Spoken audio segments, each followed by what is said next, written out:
కల్వకుంట్ల కుటుంబంల లొల్లి, తెలంగాణల TDP fans, Hyderabad bad brothers, చీకటి దోస్తులు, కొత్త దుష్మన్లు, కాళేశ్వరం, మూసి, మెట్రో రైలు, అవినీతి, అప్పులు, డ్రగ్స్, గంజాయి, కాలేజీ ఫీజుల రియంబర్స్మెంట్, సిటీ డెవలప్మెంట్, నీళ్లు, నిధులు, నియామకాలు. ఎన్నని చెప్తాముల్లా, ఆ నుంచి రౌతి దానిక ప్రతొక్కటి మాట్లాడిండు CM Revanth Reddy sir.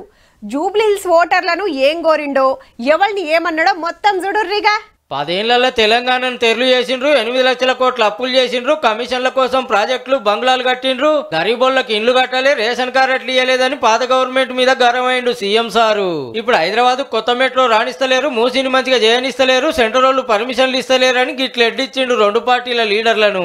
Bad brothers ఇద్దరు కలిసి అడ్డుకుంటున్నారు, కిషన్ రెడ్డి, కేటీఆర్ కలిసి. ఢిల్లీలో కేసీఆర్ గారు నివసించిన భవనమే నాకు ఇచ్చిండ్రు. బుల్లెట్ ప్రూఫ్ అద్దాలు, మొత్తం డోర్లే బుల్లెట్ ప్రూఫ్ డోర్లునే నేను మీకు చూపిస్తా. ఈడ బట్టి విక్రమార్క గారు నేను అడిగిన, అన్న లోపలికైతే బాత్రూమ్లలో మనం పోలేం కదా, ఏందన్న పరిస్థితి అంటే అన్ని బుల్లెట్ ప్రూఫ్ ఉన్నాయని మా బట్టి అన్న చెప్పిండు. ఇవాళ సిటీ గురించి గప్పాలు కొడుతున్న కేటీఆర్ మంత్రిగా ఉన్నప్పుడే హైదరాబాద్ వాళ్ళకి అడ్డమైన అలవాట్లు అంటేనే అన్నాడు.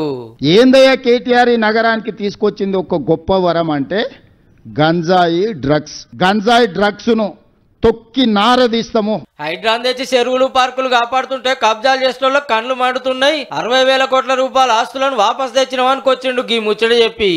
బతుకమ్మకుంట ఎవరయ్యా కబ్జా పెట్టుకుంది? చంద్రశేఖరరావు పోతే హెలికాప్టర్ లో పూల వర్షం కురిపించిండని నజరాని కింద బతుకమ్మకుంట ఎడ్ల సుధాకర్ రెడ్డి కట్టబడితే మెడల మీద 4 దెబ్బలు కొట్టి మొత్తం అవతల పడేసి ఇన్కన్వెన్షన్ నాగార్జున గారు ఆక్రమించుకుంటే ఎన్నిసార్లు విజ్ఞప్తి చేసినా వినకపోతే ఉన్నట్టు మొత్తం కూల్చి ఈరోజు 9 కుంటని ఈరోజు పునరుద్ధరిస్తలేమా?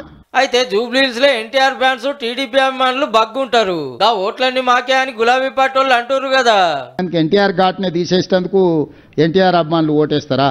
చంద్రబాబు నాయుడును ఆంధ్రప్రదేశ్ లో అరెస్ట్ చేస్తే నిరసన తెలుపుకుంటామంటే పోలీసులతో కొట్టించి తీట పడితే నిరసన రాజమండ్రిలో తెలుపుకోపోండి అని అవమానించినందుకు తెలుగుదేశం పార్టీ సానుభూతి పరులు ఓటేస్తారా? తెలుగుదేశం పార్టీ గురించి చంద్రశేఖరరావుకి ఎంత తెలుసో నాకు అంతే తెలుసు. ఇద్దరం అదే స్కూలు, అదే సిలబస్. ఆయన అవుట్డేటెడ్, నేను లేటెస్ట్. కల్వకుంట్ల కుటుంబంలో మంచిగా లేదు, పెద్ద మనిషి ఫామ్ హౌస్ లెక్కించే రాకుంటాయండు. ఇక ఆ పార్టీ ఏడు ఉంటుంది అనేది ముఖ్యమంత్రి గారి మాట. కేటీఆర్ కవిత కలిసి ఉంటే తిరుగుబాటు జరిగినప్పుడు వాళ్ళిద్దరు ఒకటి ఉంటే సమస్య అవుతుందని ఇద్దరు మధ్యలో పెట్టి కవితను కూడా బయటికి దొప్పించండి హరీష్. వీడు ఉత్త సోంబేరోడు, మీకు తెలుసు కదా.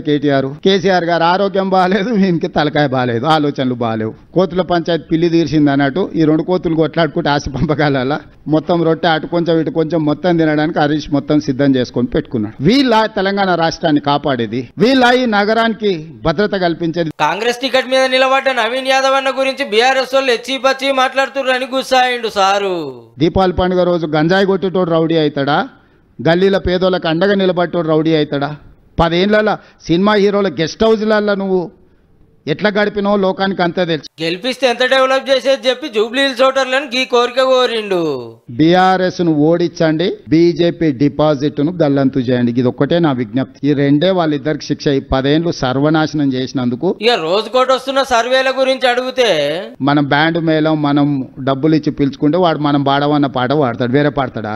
మనం నగదిచ్చి మనం సర్వే చేసుకుంటే మనకు అనుకూలంగానే ఇస్తాడు, వ్యతిరేకంగా ఎందుకు ఇస్తాడు? ఫీజు రియంబర్స్మెంట్ కోసం ప్రైవేట్ కాలేజీలు బంద్ నడిపిస్తున్నాయి కదా.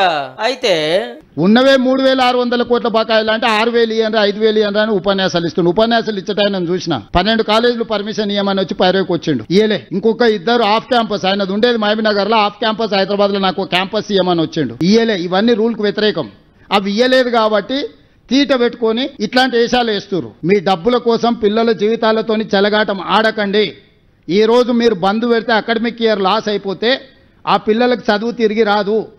ఇవాళ మీ ఫీజు రియంబర్స్మెంట్ తిరిగి వస్తుంది. ఇట్లా ప్రతొక్కటి మాట్లాడిండు. ఇలేకరన్నలు అడిగిన ప్రతొక్క క్వశ్చన్ ఆన్సర్ చెప్పిండు. కేటీఆర్ ఎందుకు సీరియస్ గా తీసుకుంటురా?